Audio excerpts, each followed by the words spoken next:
Israeli राजदूत ने लेबनानी समकक्ष से बातचीत को बताया शानदार, युद्ध विराम से किया इनकार। अमेरिका में इजरायल के राजदूत येहिएल लाइटर ने दक्षिण लेबनान में युद्ध विराम को लेकर कोई प्रतिबद्धता जताने से इनकार किया। हालांकि वॉशिंगटन डीसी में लेबनान के राजदूत नाडा हमादेही के साथ अपनी बैठक उन्होंने शानदार 2 घंटे की बातचीत बताया।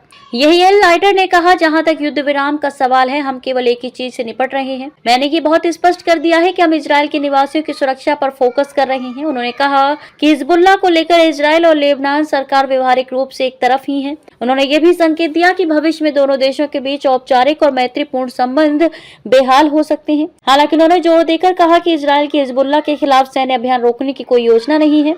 उन्होंने कहा, हिजबुल्लाह पहले कभी इतना कमजोर नहीं था जितना अब है। येहिएल लाइटर ने आगे कहा, इजरायली लोग सुबह उठकर सीमा पार मिसाइलें दागने की सोच नहीं रखते। हमारे नागरिकों पर मिसाइलें दागी जा रही हैं, इसे रोका जाएगा। हम हिजबुल्लाह को हमारे आबादी वाले इलाकों पर लगातार मिसाइलें दागने की अनुमति नहीं देंगे। येहिएल लाइटर ने आगे बताया कि बातचीत में कई प्रस्ताव और सुझाव सामने आए हैं। उन्होंने कहा कि दोनों पक्ष इन प्रस्तावों को अपनी अपनी सरकारों के सामने रखेंगे और ये भी संभव है कि आने वाले हफ्तों में वॉशिंगटन में फिर से बैठक कर बातचीत जारी रखी जाए। पश्चिम एशिया में जारी संकट के बीच इन शांति वार्ताओं की शुरुआत हुई। ये बातचीत ऐसे समय में हुई जब अमेरिका, इजरायल और ईरान के बीच एक अस्थायी कमजोर युद्ध विराम लागू है, जिसे केवल 1 हफ्ता ही हुआ है। अमेरिकी विदेश मंत्री ने क्या कहा? अमेरिका के विदेश मंत्री मार्को रूबियो ने मंगलवार को वॉशिंगटन में इजरायल और लेबनान के प्रतिनिधियों के बीच बैठक का नेतृत्व किया। उन्होंने उम्मीद जताई कि दोनों पक्ष शांति प्रक्रिया के लिए एक रूपरेखा तक पहुंच सकते हैं। ये बैठक ऐसे समय में हुई जब इजरायल हिजबुल्लाह के खिलाफ अपना सैन्य अभियान जारी रखे हुए है। इस मुलाकात को ऐतिहासिक अवसर बताते हुए